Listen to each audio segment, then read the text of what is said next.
Hey yo, what's up? Yardfish here, talking about movies again. Back to horror films this time. Kinda. Because the film that I'm talking about today, Drag Me to Hell, was directed by Sam Raimi, who a lot of people might know as the guy who directed those Tobey Maguire Spider-Man movies. But way back in the day, he actually cut his teeth on directing horror. Well, a horror film. To The Evil Dead, to be specific. It's an ultra low budget genre flick that's considered to be a cult classic, or just a regular classic, depends on who you ask. It dealt with a bunch of kids who were stuck in a cabin in the woods, and somebody decides to read from a book called the Necronomicon, which is clearly a bad idea, and well, horrible things happen. It has a very classic sort of feel to it, right? However, all of its sequels were not really horror films, they were horror comedies, which is kind of a rarity, a significant rarity.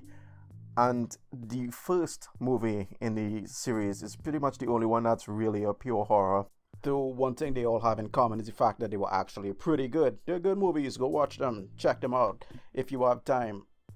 But I'm mentioning that because this film, Drag Me to Hell, is a throwback to his older days of directing horror comedies, because that is what it is. I would say it's like a 60% comedy, 40% horror, despite what that ominous sounding title might actually imply. See, this film at its very beginning actually gives off a sort of exorcist vibe. There's this ethereal, eerie sounded singing going on in the background, and this Mexican couple shows up at a large, looming, ominous mansion with a child that they claim is beset by some sort of evil entity. And they get taken in by this kindly medium who agrees to help them exorcise this entity. See, it's revealed that he apparently stole a necklace from a gypsy caravan, and he's been cursed by some sort of demon thing. And there's actually this really cool shot we get of a stained glass window with these hellish looking hands sort of clawing at it. But then all of that is pretty much immediately dispelled when this child who's been possessed by a demon literally gets punched in the face by some invisible goat. Like you actually hear those comedies punching sound effects, you know, that psh, psh, psh, and it's pretty hilarious. But then he gets thrown off a building, lands, crumples onto the floor, and gets dragged to hell. So morbid, but also pretty funny. And that's the kind of tone that follows this movie from beginning to end. Borderline slapstick humor that's juxtaposed against some genuinely morbid and occasionally pretty creepy stuff. But anyway, on to the actual movie though. So we're gonna be following this chick, right? Who's a loan officer at a bank. And she's played by Alison Lohman, who is pretty cute. But she pretty much has a good thing going for her. Her life is nice. She's in a very stable and fulfilling relationship with her boyfriend. She has a decent job at the bank. The one thing that she really has aspiration towards is that assistant manager position that she's been eyeing for some time, right? Thing is, though, this obnoxious little suck up at her job, whose name is Stu, has apparently also been eyeing the position. And despite the fact that he's new and doesn't even seem to know how to do his job, he's somehow the biggest contender for the position at the moment because he's aggressive, he's a go-getter, which apparently to this bank is worth a lot more than actual skill and competence. And our main girl, Christine, that's her name, she doesn't really have that. She's actually a bit of a wallflower. She's nice. She's seen having a pleasant conversation with one of her clients and bidding him farewell like a decent human being, right? But her boss, he just does not appreciate that at all. He's like, if you want this position, if you want this spot, you're gonna have to make the hard choices. You're gonna have to make ruthless decisions. And fortunately for her, a situation like that pops up pretty much immediately because she heads back to her desk and discovers that there's this ghoulish looking old woman there who wants her attention, and they really highlight exactly how creepy this woman is. She has like one busted eye that's a different color, long, dirty, crunchy toenails, and teeth that's jagged and chipped and fractured, despite the fact that it's revealed to be a pair of dentures. Like, how does that even happen? But that is, yeah, that is this movie. It is very goofy and absurd, even if a lot of the things in there just make no sense. Yeah, so it turns out this old woman is behind on her mortgage payments, right? And she's really desperate to get an extension. She's begging her, she's like, please give me an extension. I'll have the money for you. This is my only house. I am a proud woman.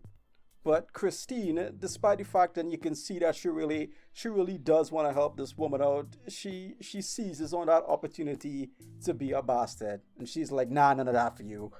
And yeah, the old woman doesn't really take it very well. She gets down on her knees in the middle of the office and begs, drawing a lot of attention and forcing Christine to call security on her, who kick her out.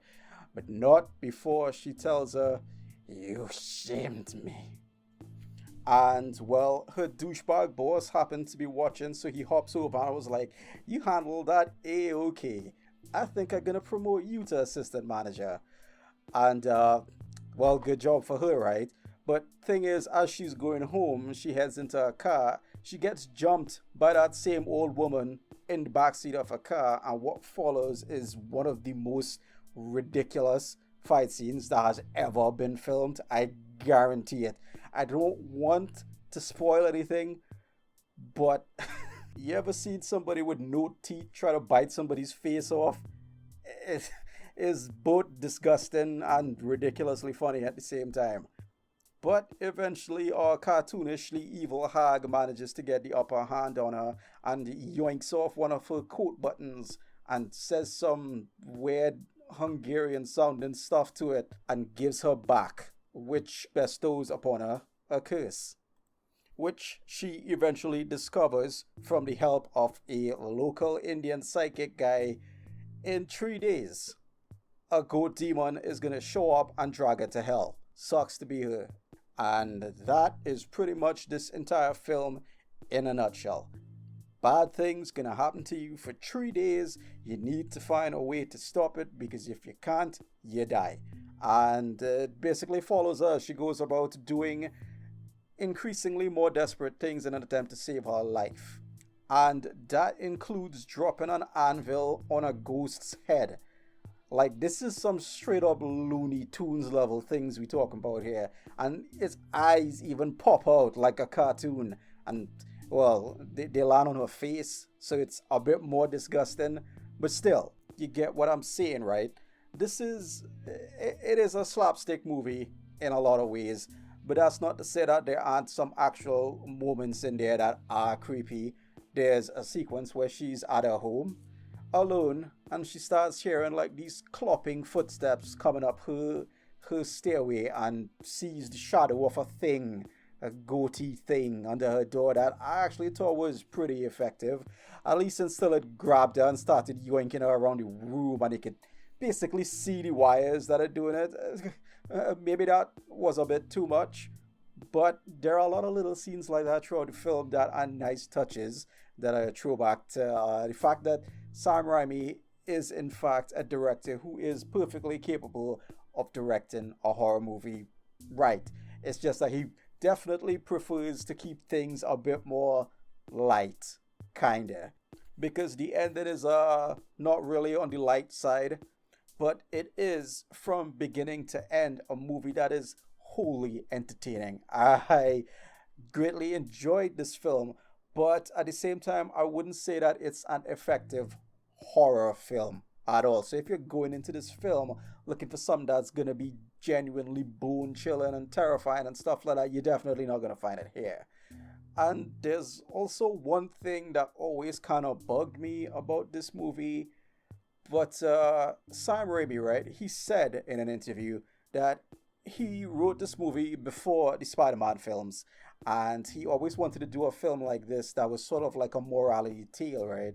Where a person who's trying to be good does something in a moment of weakness that allows them to give into greed, and they pay a heavy price for it. And the thing about that is, I don't really think that's the message that really comes across in this movie, because our main character, Christine, she's actually a really nice person. She's quite good to pretty much everyone she meets in this movie, even though quite a few of them deserve none of it. Instead, she's very, very passive, very sort of go with the flow kind of a girl, and as a result, people often seem to exploit her and take advantage of her. The fact that she doesn't fight back or whatever, and the only time she really ever asserts herself is when she really starts to get into a truly desperate situation. We see, that spark of life come to her. And the thing is, it feels like we're watching somebody being punished for basically just doing her job. That old woman who came asking for that loan extension, who put the curse on her, it was revealed, had an extension given to her twice before, and she did nothing about it. But she could have given her the extension, but she chose not to in order to put herself first for once. And she's then punished for that for the entire movie. She's tormented, and well, a lot of really bad things happen to her. And at this point, I'm gonna say, yeah, maybe a bit of a spoiler here. So if you haven't actually seen this movie, then it's entertaining, but it's not particularly frightening. Go watch it if you seem interested in a horror comedy. But yeah, regarding spoilers, she's literally dragged off to hell at the end of this film because some evil woman just couldn't get her life together. I mean, at one point in the film, right, she discovers that she can pass the curse on to someone else by giving them the button, making a gift out of it. And she sits at a diner ruminating on this, like, whose life is worth this? Who's enough of a bastard to deserve this? And she thinks about her colleague Stu, who causes a lot of problems to her throughout the movie. She actually gets him to come down here, but at the last minute she takes pity on him and chooses not to. Like, even at her lowest point, her most desperate point, she decides, yeah, okay, I'm not this kind of person, I'm not gonna do this to somebody else. So this movie's message kind of just seems to me to be like, oh yeah, you probably really shouldn't try to be a good person because people just gonna walk all over you, exploit you, and then whenever you finally start to actually do anything for yourself, you're gonna get dragged off to hell by a demon goat. Yeah, I feel like your morality tale might be a bit lacking there in that case. And well, one more thing too, I think this movie kind of does riff rather heavily on the negative stereotypes associated around the Romani people. The gypsy woman who puts the curse on her is very much a stereotypical sort of hag, and when I first saw this movie, I was pretty young. I didn't really think much of it, but today I felt a bit off by that. It's like, it's not like extremely disrespectful or anything like that, but it's the sort of negative stereotype that has sort of hung around the Romani people for probably centuries now. Just felt I should mention that.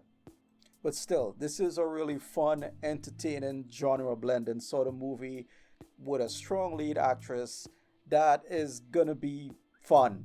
The sort of movie that's really good to watch with a bunch of friends. Yeah, that'll be a fun time. Yeah, so thanks for watching, and feel free to like and subscribe.